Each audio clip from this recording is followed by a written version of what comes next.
আপনার যে কথাটা বলেছেন সেটা হলো পকেট কমিটি। এটা করেছে কেন্দ্র। এটা কিন্তু আমরা কেউ এই কমিটি কিন্তু করিনি। এটা কেন্দ্র থেকে একটা সিদ্ধান্ত আসছে। আমাদের এখন যে বিভাগীয় টিম হচ্ছে, প্রত্যেক বিভাগে একজন করে দায়িত্ব দেবে এবং বিভাগের যারা সাংগঠনিক লোক আছে তাদেরকে দায়িত্ব দিয়েছে কেউ কমিটি করবে। ওনারা এই কমিটিগুলোর জন্য সুপারিশ করে জেলাকে পাঠাইছে।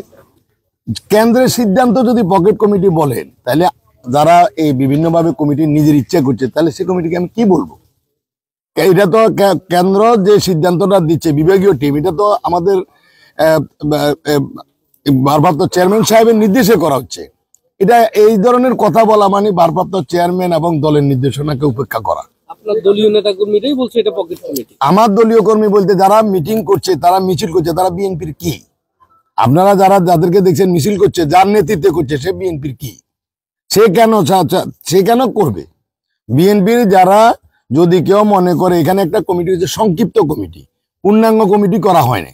পূর্ণাঙ্গ কমিটি করার পরে যদি কোনো যারা সক্রিয়ভাবে অংশগ্রহণ করেছে বা আন্দোলন সংগ্রামে ছিল, তারা যদি বাদ পড়ে সে ধরনের কথা বলতে পারে। আর এ ধরনের আমাদের যে দল বিএনপি, এখানে একটা কমিটিতে প্রার্থী হওয়ার যোগ্য আছে 20 থেকে 30 জন এক একটা পদে। আমরা লোক নিবে 2 জন, তাহলে সবাইকে তো আর এই পদে আনা সম্ভব না। এবং সেই ক্ষেত্রে যেভাবে কেন্দ্র নির্দেশ দিবে এবং কেন্দ্রের সাথে আলোচনা করে, জেলার সাথে আলোচনা করে আমরা একটা কমিটি দাঁড় করানোর পরে আপনি বলতে পারবেন যে এখানে কেউ বাদ বসছে, কেউ পড়েন। এখন তো কমিটি হয় নাই। আর যাদেরকে দিয়ে কমিটি করা হয়েছে তাদের ইতিহাসটা আপনাকে জানতে হবে। আমি আজকে এত বছর আমি কি করছি, দাগনমিয়ার আপামর বিএনপির জনগণ সবাই জানে। আমি কেন বলতে হবে আমি বিএনপির জন্য করছি?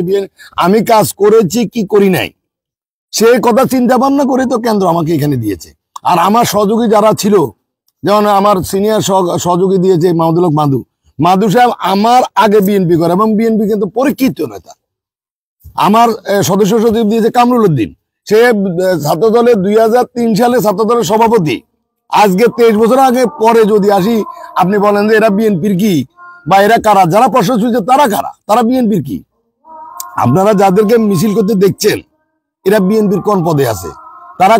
যারা মিছিল করছে তারা কোন পদের জন্য বঞ্চিত হয়েছে? দেখা যাচ্ছে এটা বিএনপির কমিটি করা হয়েছে, আর বাইরে মিছিল করতেছে যুবদল, ছাত্রদল, বহিষ্কৃত যুবদল নেতা, ছাত্র দলের নেতা, যারা দাগনমিয়ার কিছু না।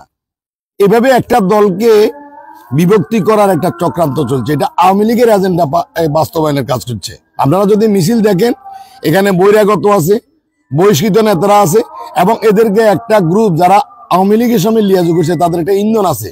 আমরা বুঝি এই বহিরাগতদেরকে দাগনমিয়াতে বিতাড়িত করা আমাদের জন্য 10 মিনিটের ব্যাপার, কিন্তু দলের শৃঙ্খলা ভঙ্গ করে দলকে এই মুহূর্তে বিতর্কিত করার কোনো ইচ্ছা এবং অভিপ্রায় আমার নেই। আমি চাই দলের সবাই ঐক্যবদ্ধভাবে কাজ করুক। আমাদের সামনে যে নির্বাচন আছে, সেই নির্বাচনমুখী হওয়ার, দলকে ক্ষমতায় আনা, তারেক রহমানকে প্রধানমন্ত্রী করা, এটাই আমাদের মূল উদ্দেশ্য। এবং প্রত্যেক এলাকায় যদি যান, এরা বিএনপি নামদারি চাঁদাবাজ, টেন্ডারবাজ এবং দলকে বিভক্তি করা বাজ। এরা কখনোই যাদের নেতৃত্বে হচ্ছে, এরা বিএনপির ভালো চাইছে, এরকম কোনো রেকর্ড বা এরকম কোনো কিছু এখানে নাই।